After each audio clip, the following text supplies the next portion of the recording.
ಗಂಡ ಹೆಂಡತಿಯ ಜಗಳ ಬಿಡಿಸಲು ಹೋದ ಪೊಲೀಸ್ ಏನ್ ಮಾಡಿದ ಗೊತ್ತಾ? ಆ ಮಹಿಳೆಯ ಜೊತೆಗೆ ಪೊಲೀಸ್ ಅನುಚಿತ ವರ್ತನೆ. ನಾನು ಬಿಡಿಸ್ತೀನಿ, ನಾನು ಸಂಧಾನ ಮಾಡ್ತೀನಿ ಅನ್ನೋ ಸೋಗಲ್ ಮಾಡಿದ ಬೇರೆನೆ. ಗಂಡ ಹೆಂಡತಿ ಜಗಳ ಬಿಡಿಸೋದಕ್ಕೆ ಹೋದ ಪೊಲೀಸಪ್ಪ, ಆ ಮಹಿಳೆಯ ಜೊತೆ ಪೊಲೀಸ್ ಅನುಚಿತ ವರ್ತನೆ. ಆ ದಂಪತಿಯ ಮಗಳೊಂದಿಗೂ ಅಸಭ್ಯ ವರ್ತನೆ ಮಾಡಿದ್ದಾರೆ ಅನ್ನೋ ಆರೋಪ. ಹುಬ್ಬಳ್ಳಿಯಲ್ಲಿ 112 ಸಹಾಯವಾಣಿ ಠಾಣೆಯಲ್ಲಿ ಕೆಲಸ ಮಾಡ್ತಿದ್ದಂತಹ ಪೊಲೀಸ್ ಆಗಿರುವ ಹಜರತ್ ಮಿಟ್ಟೆ ಖಾನ್ ವಿರುದ್ಧ ಈಗ ಎಫ್ಐಆರ್ ದಾಖಲಾಗಿದೆ. ಆ ಮಹಿಳೆಯ 8 ವರ್ಷದ ಮಗಳೊಂದಿಗೆ ಅನುಚಿತ ವರ್ತನೆ ದೂರಿನಡಿ ಎಫ್ಐಆರ್ ದಾಖಲಾಗಿರುವಂತಹದ್ದು ಬೆಂಡಿಗೇರಿ ಪೊಲೀಸ್ ಠಾಣೆಯಲ್ಲಿ ಪೋಕ್ಸೋ ಅಡಿ ಎಫ್ಐಆರ್ ದಾಖಲಾಗಿದೆ. ಗಂಡ ಹೆಂಡತಿ ಜಗಳ ಬಿಡಿಸೋದಕ್ಕೆ ಹೋಗಿದ್ದ ಪೊಲೀಸು ಮಾಡಬೇಕಾಗಿದ್ದು ಏನು? ಸಂಧಾನ ಅಥವಾ ಜಗಳವನ್ನು ಬಿಡಿಸೋದು. ಆದರೆ ಆ ಬಿಡಿಸುವ ಸೋಗಿನಲ್ಲಿ ಮಹಿಳೆಯರ ಜೊತೆ ವರ್ತಿಸಬಾರದ ರೀತಿಯಲ್ಲಿ ವರ್ತನೆ ಮಾಡಿ ಈಗ ಕೇಸ್ ತಗಲಾಕೊಂಡಿದ್ದಾರೆ. ಸೊ ಇನ್ನು ಈತನ ವಿರುದ್ಧ ಕಾನೂನು ಕ್ರಮ ಈಗಾಗಲೇ ಎಫ್ಐಆರ್ ಮುಖಾಂತರವಾಗಿ ಆತನನ್ನು ವಶಕ್ಕೂ ಕೂಡ ಪಡೆಯಲಾಗಿದೆ. ಆದರೆ ಯಾರು ಅನುಚಿತ ವರ್ತನೆಗೆ ಒಳಪಟ್ಟಿದ್ರು ಆಕೆಯೂ ಕೂಡ 112 ಸಹಾಯವಾಣಿ ಅಲ್ಲಿ ಕೆಲಸ ಮಾಡ್ತಾ ಇದ್ದವರು, ಆಕೆಯ ಜೊತೆ ಗಂಡ ಹೆಂಡತಿ ಜಗಳ ಮಾಡ್ತಾ ಇದ್ರು. ಸೊ ಆ ಸಂದರ್ಭದಲ್ಲಿ ಅವಕಾಶವನ್ನು ಕಾದಿದ್ದ ಈ ಪೊಲೀಸಪ್ಪ ಬಿಡಿಸೋದಕ್ಕೆ ಹೋಗಿದ್ದಾರೆ. ಆ ಬಿಡಿಸುವ ಸೋಗಿನಲ್ಲಿ ಆ ಮಹಿಳೆಯ ಜೊತೆ ಅನುಚಿತವಾಗಿ ವರ್ತಿಸಿದ್ದಾರೆ. ಜೊತೆಗೆ ಆಕೆಯ ಮಗಳೊಂದಿಗೂ ಕೂಡ ಅಸಭ್ಯ ರೀತಿಯಲ್ಲಿ ವರ್ತಿಸಿದ್ದಾರೆ. ಹಾಗಾಗಿ ಆತನ ವಿರುದ್ಧ ಪೋಕ್ಸೋ ಪ್ರಕರಣದಲ್ಲೂ ಕೂಡ ಕೇಸು ದಾಖಲಾಗಿದೆ. ಸೊ ಈಗಾಗಲೇ ಪೊಲೀಸರು ಆತನನ್ನು ತನಿಖೆಗೆ ಒಳಪಡಿಸಿದ್ದಾರೆ. ಇನ್ವೆಸ್ಟಿಗೇಷನ್ ಮಾಡಿದ್ವಿ, ನೋಟಿಸ್ ಕೊಟ್ಟಿದ್ವಿ. Is appearing for the investigation. ಇದರಲ್ಲಿ ಪೋಕ್ಸೋ ಪ್ರಕರಣ ಆಗಿರೋದು ಹೌದು, ಇದು ಬಹಳ ಗಂಭೀರ ಪ್ರಕರಣ.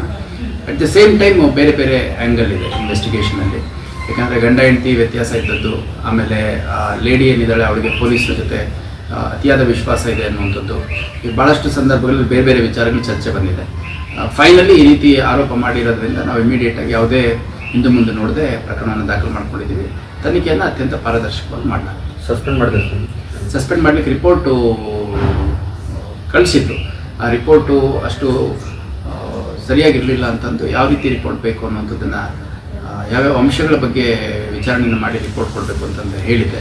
ಆ ರಿಪೋರ್ಟ್ ಬಂದ ತಕ್ಷಣ ಅಗತ್ಯ ಶಿಸ್ತಿನ ಕ್ರಮವನ್ನು ಕೈಗೊಳ್ಳಲಾಗುತ್ತೆ. ಮಗಳು ಈಗ 6 ವರ್ಷದ ಯುವತಿ ಪೋಸ್ಟ್ ಬಾಲಕಿ ಕೇಸಲ್ಲಿ ಪ್ರಕರಣ ದಾಖಲಾಗಿದೆ, ಅರೆಸ್ಟ್ ಆಗಿದ್ದಾರೆ. ಈಗ ಗಂಟಿಗೇರಿ ಪೊಲೀಸ್ ಠಾಣಾ ಸರಹದ್ದಿನಲ್ಲಿ ಠಾಣೆಯಲ್ಲಿ ಕೆಲಸ ಮಾಡುವಂಥ ಒಬ್ಬ ವ್ಯಕ್ತಿ, ನಮ್ಮ ಪೊಲೀಸ್ ಇಲಾಖೆಯಲ್ಲಿ ಕೆಲಸ ಮಾಡ್ತಿದ್ದಂಥ ನಮ್ಮ ಸಿಬ್ಬಂದಿ ಒಬ್ಬರು ಯಾವುದೋ ಒಂದು ಫ್ಯಾಮಿಲಿ ಡಿಸ್ಪ್ಯೂಟ್ ಬಂದಂಥ ಸಂದರ್ಭದಲ್ಲಿ ಒಬ್ಬ ಲೇಡಿ ಜೊತೆ ವಿಶ್ವಾಸವನ್ನು ಬೆಳೆಸ್ಕೊಂಡಿದ್ದಾರೆ ಅನ್ನುವಂಥದ್ದು. ಮತ್ತು ಆ ನಂತರದಲ್ಲಿ ಅವರಿಬ್ಬರ ನಡುವೆ ಅತಿಯಾದ ವಿಶ್ವಾಸ ಇತ್ತು ಅಂತಂದು ಅವ್ರ ಗಂಡ ಆರೋಪಿಸಿದ್ದಾನೆ. ಅದ್ರ ಜೊತೆಗೆ ಆ ಲೇಡಿ ಮಗು ಏನೋ ಸುಮಾರು 6 ವರ್ಷದ ಮಗು ಇತ್ತು, ಆ ಮಗು ಜೊತೆ ಅನುಚಿತವಾಗಿ ವರ್ತನೆ ಮಾಡಿದ್ದಾನೆ ಅನ್ನುವಂಥ ಕೆಲವು ವಿಷಯಗಳನ್ನು ಗಂಡ ಕಂಪ್ಲೇಂಟ್ ಕೊಟ್ಟ ಹಿನ್ನೆಲೆಯಲ್ಲಿ ಒಂದು ಪೋಕ್ಸೋ ಪ್ರಕರಣವನ್ನು ದಾಖಲು ಮಾಡ್ಕೊಂಡಿದ್ದೇವೆ. ಮತ್ತು ಆ ಸಿಬ್ಬಂದಿ ಯಾರಿದ್ದ ಆ ಸಿಬ್ಬಂದಿಗೆ ವರದಿಯನ್ನು ತರಿಸ್ಕೊಂಡು ಅಮಾನತು ಮಾಡುವಂಥ ಕೆಲಸ ಮಾಡಿದ್ದೀವಿ. ವರದಿಯಲ್ಲಿ ನಮ್ಮ ಅಧಿಕಾರಿಗಳು ಆ ಠಾಣೆಗೆ ಬಂದಂಥ ಮಹಿಳೆ ಏನಿದೆ ಅವ್ರದ್ದು ಗಂಡ ಹೆಂಡತಿ ಸಂಬಂಧದಲ್ಲಿ ವ್ಯತ್ಯಾಸಗಳಿದ್ದರೆ ಅದನ್ನು ಕೌನ್ಸಿಲಿಂಗ್ ಮಾಡೋದ್ರ ಮುಖಾಂತರ ಅಲ್ಲಿ ನಿಲ್ಲಿಸಬೇಕೇ ಹೊರತು ಅವ್ರ ಜೊತೆ ಮತ್ತೆ ಯಾವುದೇ ರೀತಿಯ ವಿಶ್ವಾಸವನ್ನು ಒಡನಾಟವನ್ನು ಇನ್ನೊಬ್ಬರು ಸಂಸಾರದಲ್ಲಿ ವ್ಯತ್ಯಾಸಗಳಾಗುವಷ್ಟು ಇಟ್ಕೋಬಾರ್ದು ಅನ್ನೋ ಹಿನ್ನೆಲೆಯಲ್ಲಿ ಇದು ತಮ್ಮ ಕಾರ್ಯವ್ಯಾಪ್ತಿಗಿಂತ ಹೆಚ್ಚಿನ ಒಂದು ಇಂಟರ್ವೆನ್ಷನ್ ಇಲ್ಲಿ ಆಗಿದೆ ಅನ್ನೋದ್ರ ಪ್ರಿಟೆಕ್ಸ್ಟಲ್ಲಿ ಅವನ ಮೇಲೆ ರಿಪೋರ್ಟ್ ಕೊಟ್ಟಿದ್ದಾರೆ. ಅದ್ರ ಮೇಲೆ ಅಗತ್ಯ ಇಲಾಖಾ ಶಿಸ್ತಿನ ಕ್ರಮವನ್ನು ಕೈಗೊಳ್ಳಲಾಗುತ್ತೆ.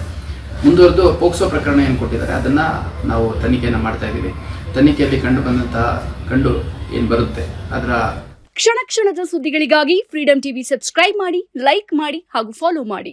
ಹೊಸ ಸುದ್ದಿಗಳ ನೋಟಿಫಿಕೇಶನ್ಗಾಗಿ ಬೆಲ್ ಐಕಾನ್ ಮೇಲೆ ಕ್ಲಿಕ್ ಮಾಡಿ.